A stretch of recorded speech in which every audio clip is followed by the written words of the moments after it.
Jangan bersedih ketika kau didustakan. Jangan bersedih ketika kau dibunuh karaktermu. Jangan berduka cita ketika tidak ada manusia yang menerimamu.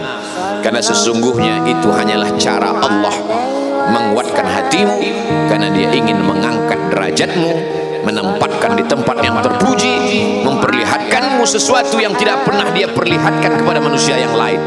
Dia buat hatimu hancur berkeping agar tidak lagi ada tempat makhluk dalam hatimu. Yang ada hanya Allah semata. Ma fi qalbi ghairullah. Pada saat itu mentalmu sudah kuat, layaklah engkau berada di tempat yang terpuji. Tidak ada dosa yang paling besar kecuali 3. Ala adullukum ala akbaril kabair. Maukah kalian kutunjukkan dosa terbesar di antara dosa besar? Apa itu ya Rasulullah? Pertama, al-isyrak, mempersekutukan Allah. Yang kedua, uququl walidain, durhaka pada orang tua. Ini 3 anak perempuan ini, 1 anak laki-laki ini, kalian duduk bermusyawarah, kalian jaga mak kalian tiket kunci masuk surga.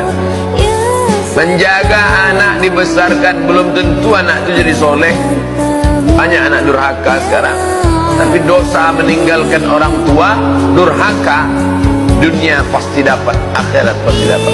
Yang 3 orang perempuan, laki-laki menyia-nyiakan orang tua ini, nanti di dunia ini, di akhir hayatnya pasti dia merasa. Apa hukumnya isbal, Pak Ustaz? Isbal itu apa ya?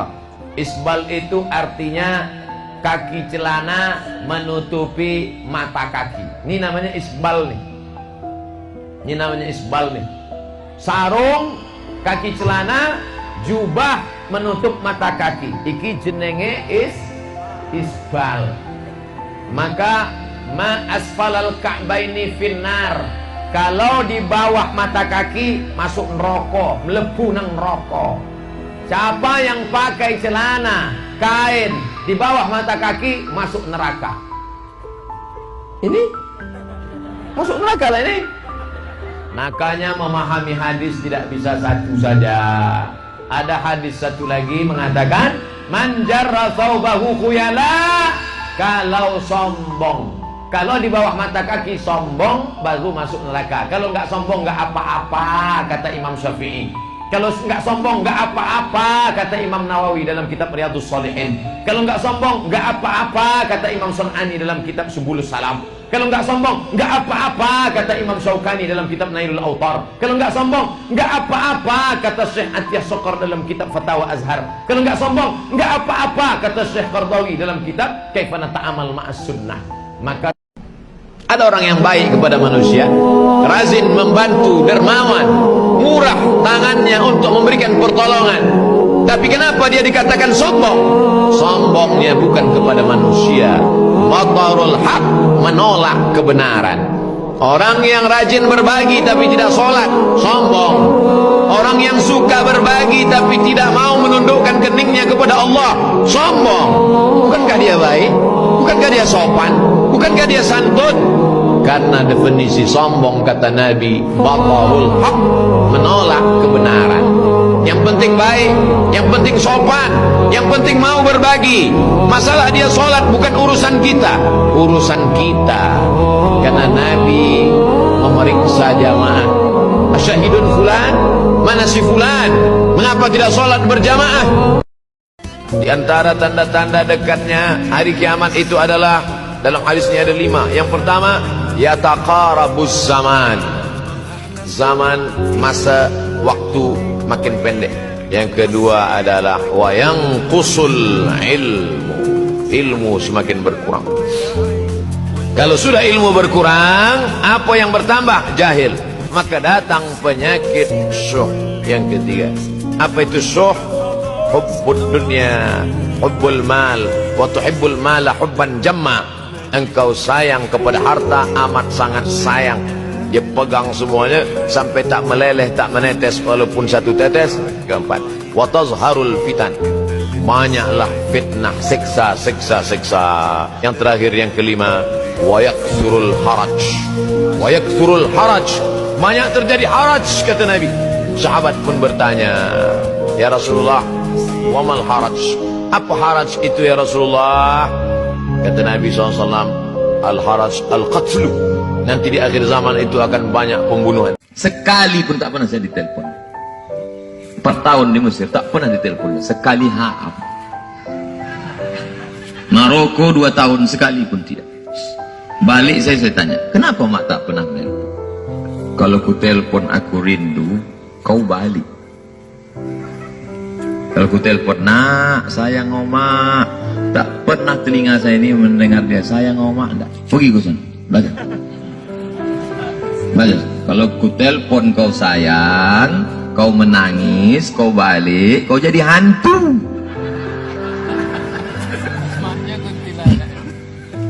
Ada juga masa-masa bandel tuh, lari saya dari Medan.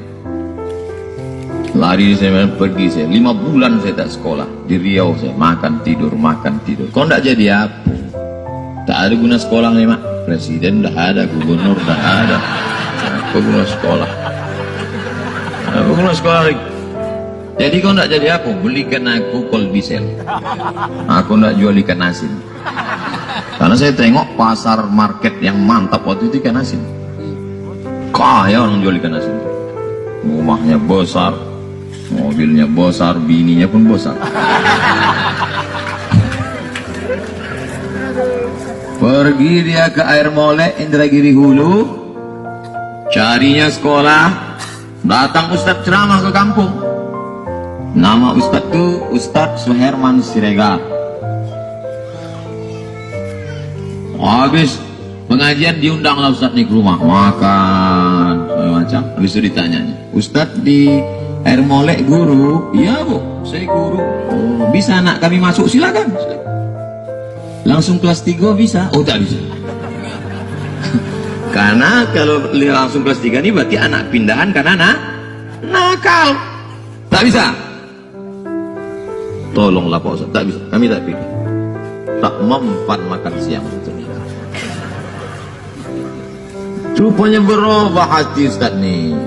Lu tengok dulu anak ibu. Mana anak ibu? Bawa anak. Ini anak. Ditengoknya lama. Oh, silakan datang. Jadi rupanya muka saya ini dari dulu memang muka pengibat. Banyak orang ibat. Kalau dipeturutkan udah banyak orang nangkap saya. Tapi selalu ditengoknya, tak usah. Terus tengok, bisa tangkap pak? Tak usah. Omaknya baru meninggal, kasihan.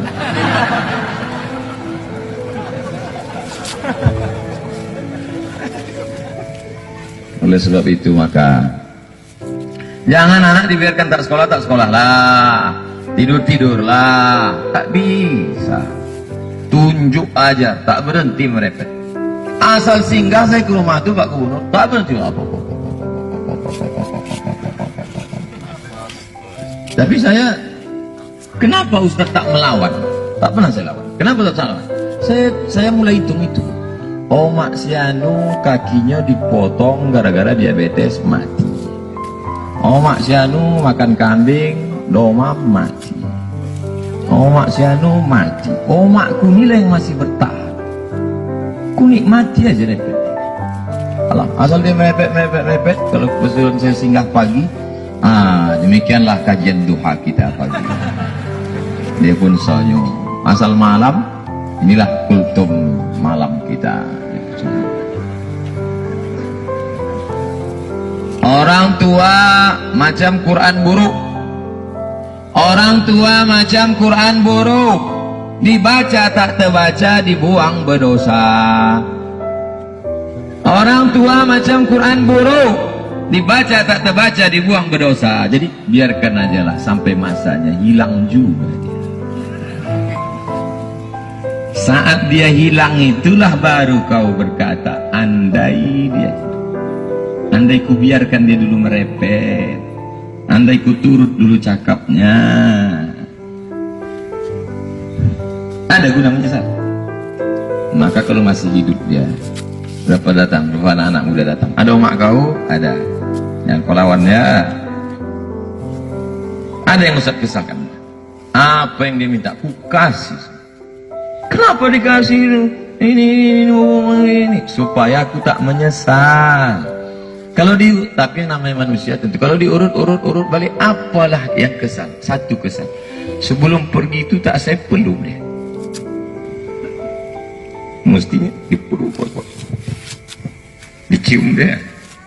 Makanya kalau masih hidup emak kalian peluk, sebelum pergi itu peluk dia, ciumlah kening supaya tak bisa. Tak bisa saya lanjutkan. Terima kasih. Assalamualaikum warahmatullahi wabarakatuh. Kenapa lah Ustadz mau tinggal di Riau? Bukan dihormati orang Ustadz. Bagus Ustadz di luar, naik private jet. Masya Allah. Nah, ada orang berpikir begitu.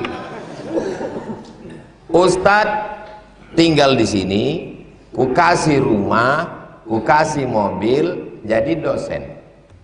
Ngajar rumah, ngajar ngaji, ngajar pengajian, ngajar tausiah, mati, selesai. Siapa ngurus bagan benio? Siapa ngurus talang mama? Siapa yang bawa anak-anak yatim fakir miskin? Bisa main suruh-suruh?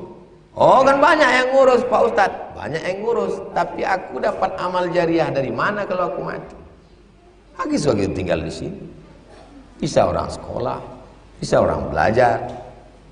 Jadwal udah disusun. Malaysia tetap jatah setahun 2 kali, 6 bulan sekali, Juli dengan Desember. Brunei dapat 2 kali, Kalimantan Selatan sekali, Kalimantan Utara sekali, Kalimantan Tengah sekali, Kalimantan Timur sekali. Saya tak tahu yang undang siapa, entah masjid, entah musola, entah bupati, entah RT, tak tahu, tak pernah saya tahu. Diundang Ustadz terkenal ke Riau 2 tahun, kata orang Duri, 2 tahun kami nunggu, tak ada jadwal Pak Ustadz. Pas gubernur ngundang langsung dapat. Saya nyusun jadwal tak begitu.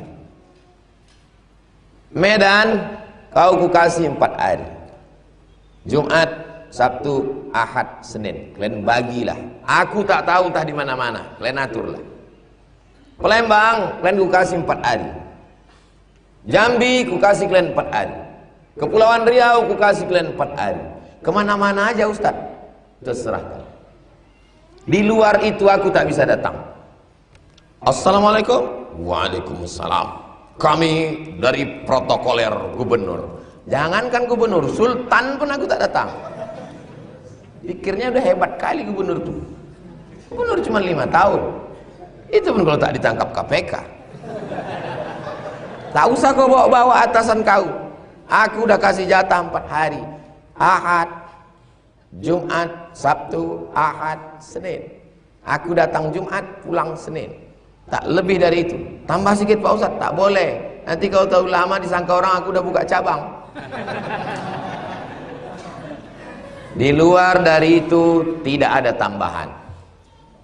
Aceh 4 hari, Sumatera Utara 4 hari, Riau 5 titik, sebulan 5 titik Riau. Khutbah Jumat, sore Jumat, malam Sabtu, Sabtu pagi, Sabtu siang. Itu untuk Riau. Yang dapat 4 kali sebulan hanya jalan Kamboja. Lain daripada itu cuman 4 hari setahun. Sulawesi Selatan, Kalimantan Tengah, Kalimantan Barat, Kalimantan Timur, Sabah, Sarawak. Jelas? Saya jelaskan supaya orang, gimana Ustaz cara menyusun jadwal? Begitu saya nyusun jadwal, kasihkan ke koordinator daerah. Assalamualaikum. Waalaikumsalam. Ini ada konglomerat ini Pak Ustaz. Ini begini. Hubungi daerah. Ini ada mau ngasih tanah Pak Ustaz. Di mana? Di Tarutung. Hubungi tim Sumatera Utara. Kasih ke dia yang ngelola. Ini Pak Ustaz ada anak menteri ngasih tanah 6 hektar. Di mana? Di Palembang. Hubungi tim Palembang. Ya tapi dia mau penyerahannya Ustaz. Oke, aku yang menyerahkan. Aku terima wakaf ini dikelola oleh orang. Di Palembang, orang Palembang ngasih saya 6 hektar. Diurus orang Palembang. Pontianak ngasih saya 70 hektar. Saya mau ngasih ini 70, Tapi Ustadz Somad datang ke rumah saya, datang, dikelola Ustadz Luqmanul Hakim. Jadi mau panjang, dibeli pun tak dikasihnya. Jangan kan mau mengasih, dibeli pun tak dikasih. Tapi aku tetap juga tinggal di sini. Hah? Paham? Perlu kujelaskan. Ini semua nih yang jamaah subuh ini jamaah ring 1 ini. Ring 1 yang bisa menjelaskan tentang aku. Jadi kalau ditanya orang, "Mana ya Ustaz Somad?" Dia tuh begini jadwal. Udah dijelaskannya kemarin begini cara dia nyusun jadwal. Yang membuat letih itu pikiran. Pikiran ini tidak pernah berhenti. Selama kita bernafas, pikiran terus bergerak. Memikirkan tagihan, memikirkan listrik, memikirkan sekolah, memikirkan anak, memikirkan tetangga, memikirkan jemaah, memikirkan. Kalau pikiran itu banyak, berpengaruh kepada fisik. Makanya dokter bilang, liburan ya Pak, istirahat ya. Kenapa? Karena letih. Yang membuat letih itu pikiran. Akhirnya pergi ke tempat-tempat yang menawarkan di mana mengistirahatkan pikiran.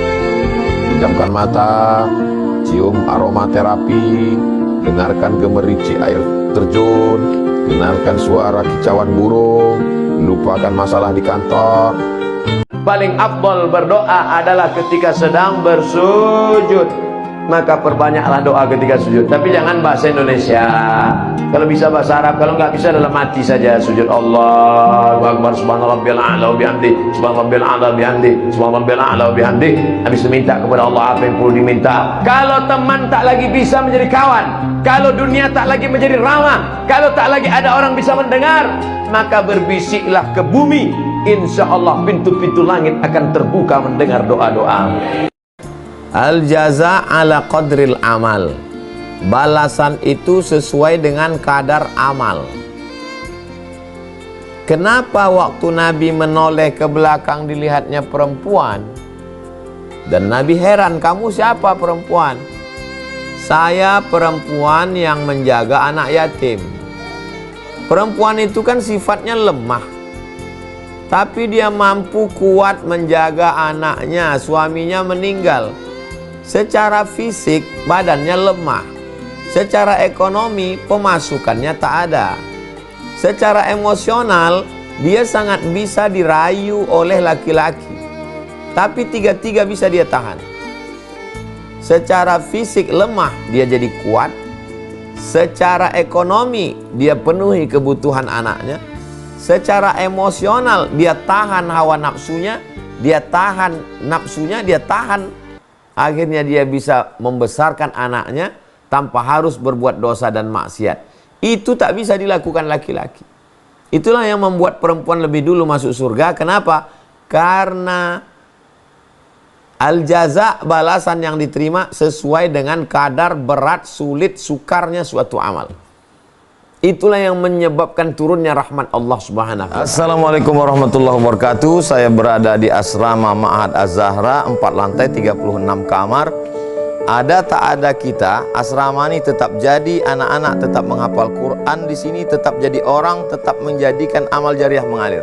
Kita hanya sekedar menumpang tuah, mengambil berkah. Mari kita selesaikan bangunan ini melalui transfer ke BSI nomor rekening 767 7777227 atas nama Pendidikan Hajah Rohana almarhumah mak saya.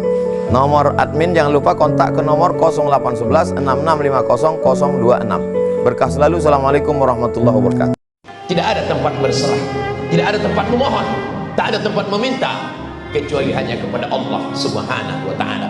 Berharap kepada kawan, kawan berubah menjadi lawan. Berharap kepada teman, hari ini teman tertawa, ketika menangis dia jauh. Berharap kepada harta, harta akan binasa. Satu-satunya yang tidak mengecewakan harapan hanya Engkau ya Allah. Apa yang diciptakan Allah pertama kali? Apa yang diciptakan Allah pertama kali Pak Ustadz? Kata orang, tarekat yang pertama diciptakan adalah Nur Muhammad. Saya tak berani bicara tarekat kalau tidak bertanya pada orang tarekat. Maka orang tarekat pun yang alim, jangan yang jahil. Orang tarekat yang ahli hadis jarang, Ada ahli hadis tidak tarekat, ada orang tarekat tak ahli hadis. Datang ke Pekanbaru, ahli hadis dan tarekat. Namanya Syekh Muwaffaq, tarekatnya Syaziliyah. Pernah juga mengambil Qadiriyah, ada juga mengambil ijazah Naqsyabandiyah. Jadi tarekat dia banyak, tapi yang dia ijazahkan di masjid ini itu zikir Syaziliyah dari Imam Abul Hasan Asy-Syazili. Maka saya jumpai dia langsung di kamar hotel Pangeran. Syekh, saya mau nanya banyak masalah nih, takutnya di masjid nanti tak sempat orang banyak. Di masjid orang banyak bukan nanya, minta foto. Banyak pertanyaan. Di antara yang saya tanya tentang hadis Nur Muhammad. Kata dia, ya ibni, wahai anakku, hadis tentang Nur Muhammad ini tidak sahih. Nanti yang berkata Syekh tarekat Syaziliyah, mursyid dia bukan khalifah, dia sudah sampai pada tingkat mursyid. Ketika mursyid tarekat Syaziliyah di Suriah meninggal, beliau lah yang diangkat sebagai pengganti. Tapi dia tak bisa hidup di Suriah karena dia berlawanan dengan Bashar al-Assad, maka dia pindah ke Turki sudah 5 tahun. Syekh Muwaffaq, mursyid tarekat Syaziliyah, tentang hadis Nur Muhammad. Kata Syekh Yusuf Qardawi dalam Fatawa Mu'asirah, maka yang pertama kali diciptakan Allah hadis sahih adalah qalam. Al-qalam, qalam artinya pena. Nun wal qalami wa ma yasturun. Al-qalam, yang pertama kali diciptakan qalam. Kata Allah, hai qalam, uktub, tulislah. Hari ini di dunia, kejahatanmu bisa kau hilangkan dengan uang yang kau miliki. Kejahatanmu bisa kau lenyapkan dengan kekuasaan yang ada di ujung jarimu. Tapi sampai masanya Allah berkata, Anal Jabbar, akulah penguasa. Mainal Jabbarun, mana penguasa-penguasa yang lain? Semuanya mati. Kullu nafsin dha'iqatul maut. Semua yang bernyawa, semua yang bernafas mati menghadap Allah Subhanahu wa ta'ala. Makanya kalau ada mahasiswa yang ngadu ke saya, Ustadz, saya dapat beasiswa dari Al-Azhar, terus mak saya nggak ngizinkan. Mati aja lah mak kau.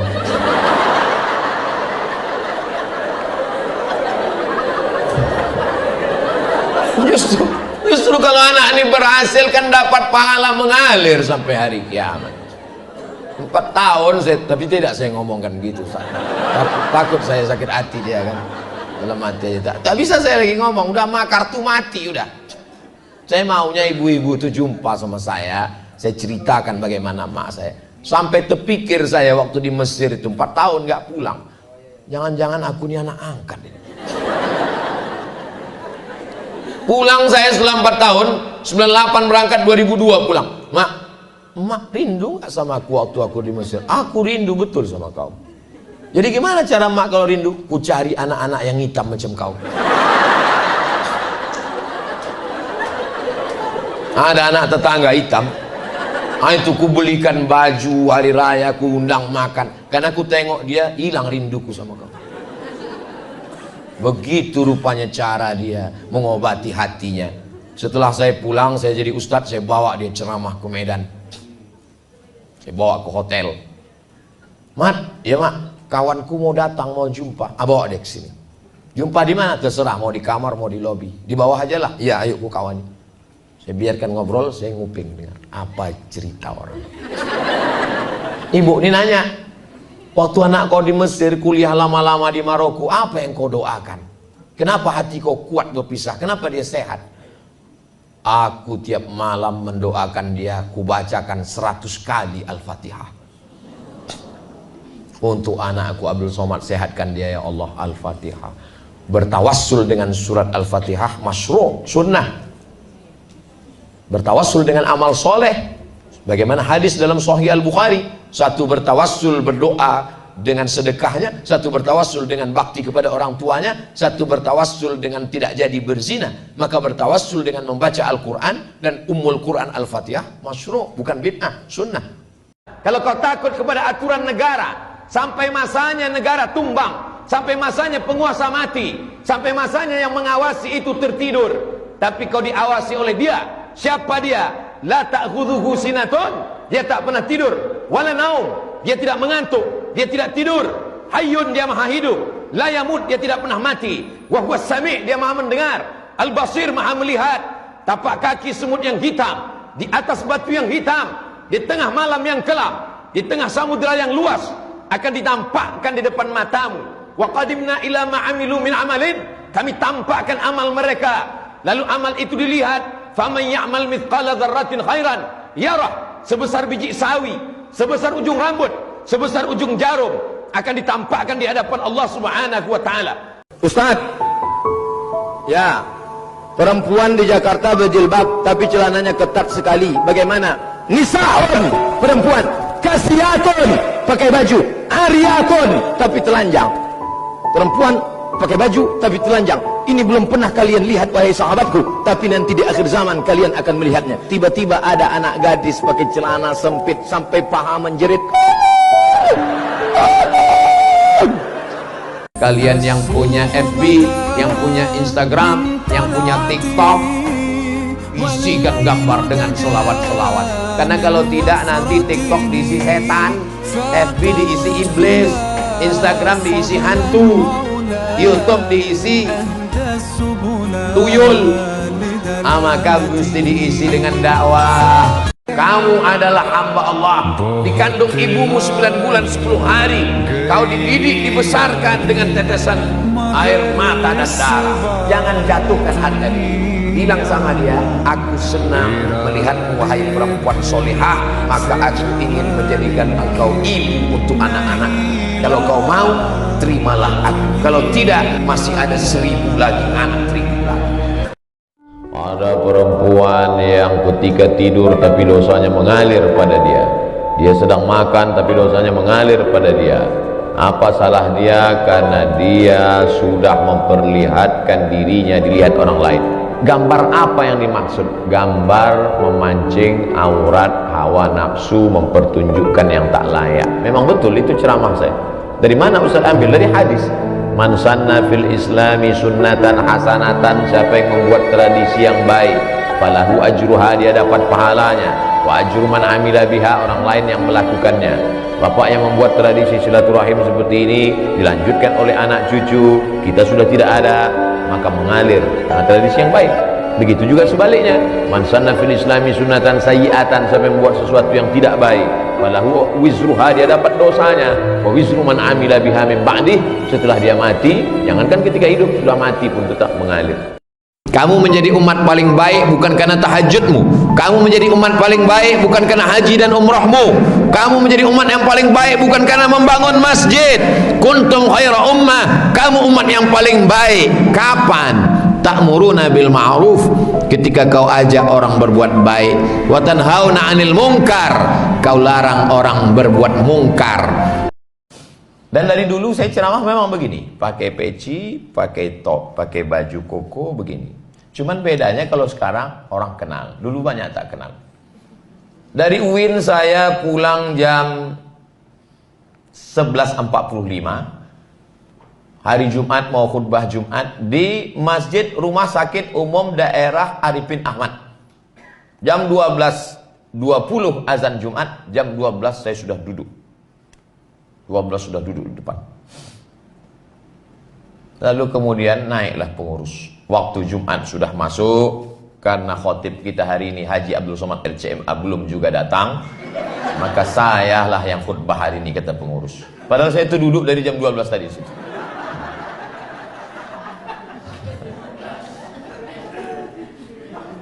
Selesai sholat Jumat, saya pun pulang. Sampai di depan Simpang 4 Mall SKA, dia pun menelpon. Assalamualaikum Ustaz Somad. Waalaikumsalam. Kenapa Ustaz tak datang ke masjid kami hari ini? Saya jam 12 tadi udah duduk depan mimbar tuh, kata saya. Kenapa Ustaz tak ngaku? Saya ajarkan kalian ya pengurus, begini cara memanggil khotib. Khotib kita hari ini adalah Ustadz Haji Abdul Somad LCMA. Dipersilakan untuk maju ke depan. Panggilan kedua, kalau 3 kali tak datang, baru kau naik. Jangan kau langsung naik. Aku ada di situ. Tak mungkin aku berdiri. Aku kok. Jadi kadang pengurus masjid ini mesti kita tahu. Iya kalau ustaz itu viral, kalau tidak. Undangan ceramah di Aliantan dari Pekanbaru ke Rokan Hulu, masjid sebelah kanan. turun ke bawah, ada namanya daerah Aliantan. Hujan, bawa kendaraan sendiri. Sampai di situ, datanglah panitia menjemput, bawa payung, diketuknya kaca itu. Saya buka, ditanyanya, ustadznya mana? Katanya. Kan tak mungkin saya bilang, ambo kok ustaz kan? Saya bilang, iya sebentar lagi turun. Saya matikan, saya masuk. Sekali pun tak pernah saya ditelepon. 4 tahun di Mesir tak pernah ditelepon. Sekali haam. Maroko 2 tahun sekali pun tidak. Balik saya tanya, kenapa mak tak pernah menelpon? Kalau ku telepon aku rindu, kau balik. Kalau ku telepon, nak sayang omak, tak pernah telinga saya ini mendengar dia sayang omak, enggak. Pergi ke sana, baca.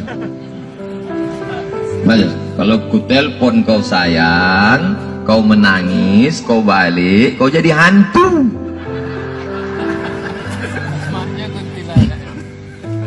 Ada juga masa-masa bandel tuh, lari saya dari Medan. Lari saya pergi saya 5 bulan saya tak sekolah di Riau, saya makan tidur. Kau ndak jadi apa? Tak ada guna sekolah nih mak. Presiden dah ada, gubernur dah ada. Apa guna sekolah? Apa guna sekolah lagi? Jadi kau ndak jadi apa? Belikan aku kolbisel. Aku ndak jual ikan asin. Karena saya tengok pasar market yang mantap waktu itu ikan asin.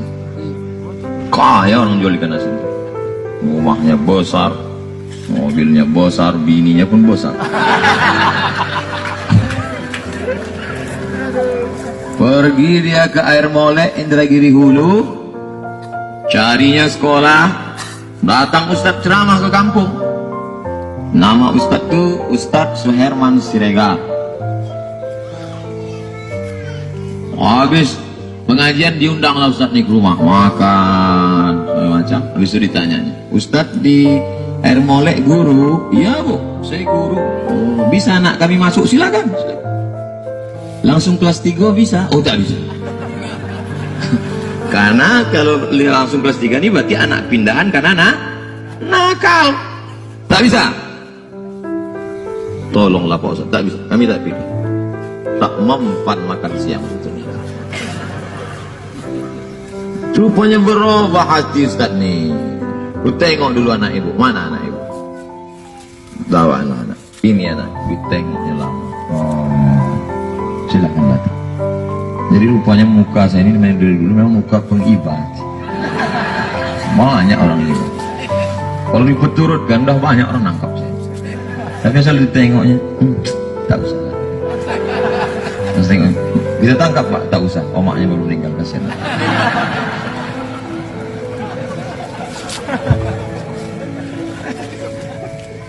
Oleh sebab itu maka jangan anak dibiarkan tak sekolah lah, tidur lah, tak bisa. Tunjuk aja, tak berhenti merepet. Asal singgah saya ke rumah itu Pak Gubernur, tak berhenti apa. Tapi saya, kenapa Ustaz tak melawan? Tak pernah saya lawan. Kenapa tak salah? Saya mulai hitung itu. Omak si anu kakinya dipotong gara-gara diabetes mati. Omak si anu makan kambing, domam mati. Omak si anu mati. Omakku nilai yang masih bertahan. Ku nikmati aja deh. Alah, asal dia merepet. Kalau kebetulan saya singgah pagi, demikianlah kajian duha kita pagi. Dia pun senyum. Asal malam, inilah kultum malam kita. Orang tua macam Quran buruk. Orang tua macam Quran buruk. Dibaca tak terbaca, dibuang berdosa. Orang tua macam Quran buruk. Dibaca tak terbaca, dibuang berdosa. Jadi biarkan aja lah sampai masanya, hilang juga dia. Saat dia hilang itulah baru kau berkata, andai dia hidup. Andai ku biarkan dia dulu merepet. Andai ku turut dulu cakapnya. Ada guna menyesal. Maka kalau masih hidup dia, berapa datang, berapa anak-anak muda datang. Ada omak kau? Ada. Yang kau lawannya. ada yang Ustaz kesalkan.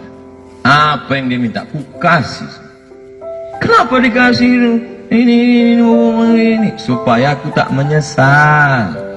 Kalau tapi namanya manusia tentu. Kalau diurut balik, apalah yang kesal? Satu kesal. Sebelum pergi itu tak saya peluk dia. Mestinya dipeluk, dicium dia. Makanya kalau masih hidup emak kalian peluk. Sebelum pergi itu peluk dia kuku. Ciumlah kening. Supaya tak menyesal. Tak bisa saya lanjutkan. Terima kasih. Assalamualaikum warahmatullahi wabarakatuh. Hai guys. Hidup ini hanya setengah sayap nyamuk. Dunia yang kau agungkan, yang kau muliakan, yang kau katakan hebat ini hanya setengah, nisfu jinahi ba'udah, setengah sayap nyamuk. Andai kau dapat, kau jangan sombong karena dia hanya setengah sayap nyamuk. Andai tak dapat, jangan sedih karena dia pun hanya setengah sayap nyamuk. Bagaimana cara menghilangkan was-was dari dalam diri?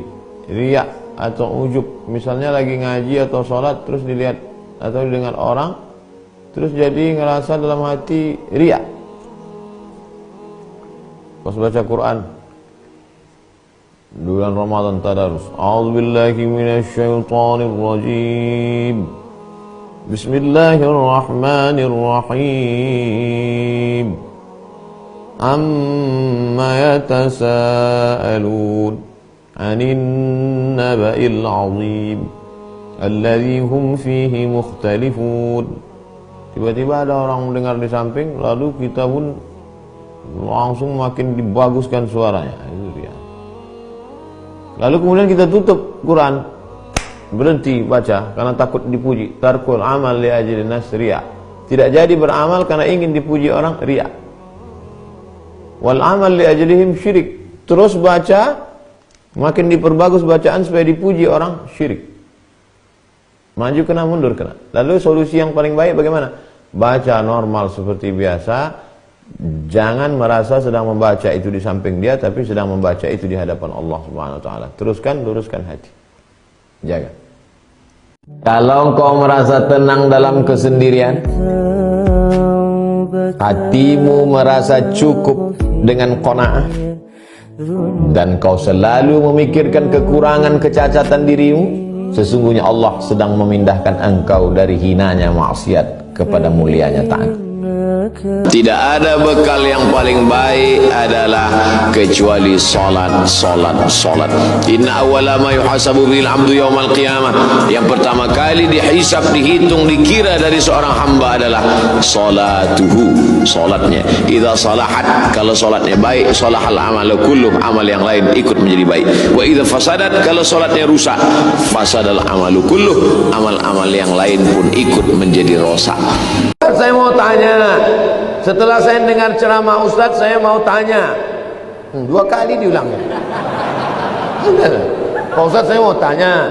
Setelah saya dengar ceramah Ustadz, saya mau tanya.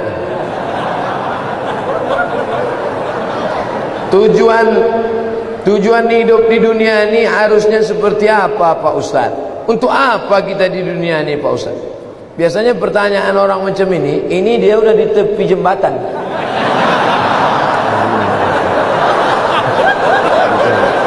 Untuk apa hidup ini? Udah streaming. Untuk apa hidup ini?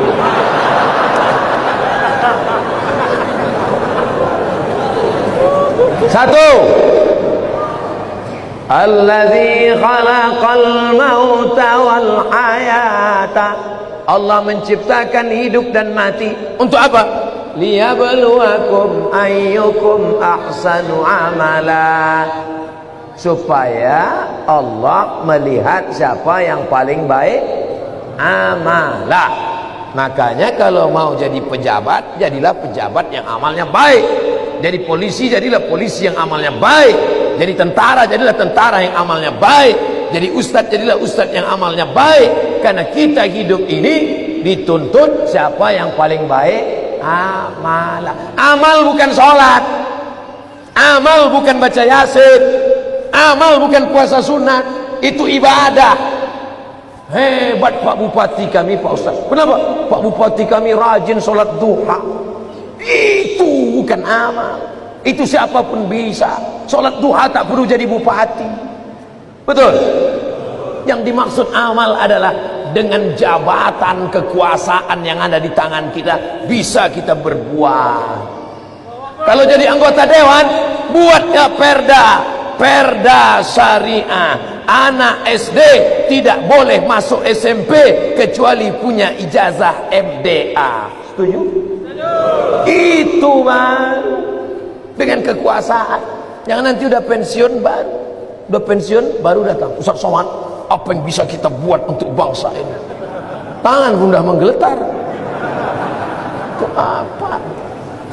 Ustaz Somad, kami sebagai aparatur negara, PNS, apa yang bisa kami buat amal kami? Mana PNS? PNS kemana nih? Kenapa banyak orang ngantri? Mohon maaf Ustaz Somad, PNS-nya sedang sholat duha di musola. Bodoh. Amal PNS bukan sholat duha. Sholat duha sebelum berangkat tadi. Amalnya sebagai PNS adalah bagaimana melayani masyarakat, dipermudah urusan orang. Urusan KTP Anda masukkan pagi, selesai sore, dikirim melalui pos. Bisa apa tak bisa? Bisa. Mudahkan urusan orang di dunia, dimudahkan pula urusan di akhirat nanti. Amin. Ustaz, apa yang bisa kami lakukan untuk ustaz-ustaz? Kumpulkan ustaz-ustaz, kumpulkan imam-imam, kumpulkan khotib-khotib, kumpulkan guru-guru mengaji, beri mereka pelatihan, permudah urusan SIM kendaraan bermotor mereka. Setuju? Wah, banyak yang setuju. Kenapa Ustaz tiba-tiba ingat itu? Ingat dulu saya susah ngurus SIM dulu waktu sebelum terkenal. Masya Allah, tabarakallah. Artinya apa? Ketika Allah titipkan jabatan di tanganmu, pakailah. Ayyukum ahsanu amala. Ustaz, kami ini masih mahasiswa, masih sekolah, lalu amal kami apa? Kau senangkan saja hati orang tuamu, pulang ke rumah, ayah, emak, ini transkrip nilai mak, nih, berapa IP kau nak? 2,0. Hah? Kenapa 2,0? Ayah sabar ya, ini takdir dari Allah. Anak hantu. Dikasih duit bukannya menyelesaikan masalah, menambah masalah. Yang masih kuliah, yang masih sekolah, kalau belum bisa kalian senangkan emak ayah kalian, jangan kalian susahkan mereka. Jangan asal balik susah. Belum lagi dia balik, baru menengok nama dia di HP aja. Ini susah. Yang pertama amalah. Yang kedua baru wa ma khalaqtul jinna wal insa illa liya'budun, ibadah. Itulah dia sholat, baca Quran, tahajud, puasa sunat, itu ibadah. Jadi kita ini gunanya di dunia ini cuma dua saja, amal dengan ibadah. Masuk kantor jam 8 pagi, pulang jam 4 sore, disiplin, tidak bolos ke mall, itu namanya amal. Bapak polisi merazia orang melanggar peraturan, saking kan dia mau menegakkan, sampai dipeluknya kaca mobil Kijang Innova. Itu amal apa ibadah? Amal itu namanya. Ustaz tahu dari mana? Saya tengok tadi di Instagram. Dua itu saja tujuan kita hidup ini, amal dan ibadah. Perbaiki amal, perbaiki ibadah. Banyak orang ibadahnya bagus, amalnya tak bagus. Banyak orang amalnya bagus, ibadahnya tak bagus. Yang lebih parah, amal tak bagus, ibadah tak bagus. Siapa yang amalnya tak bagus, ibadahnya tak bagus, pergi ke jembatan Barelang.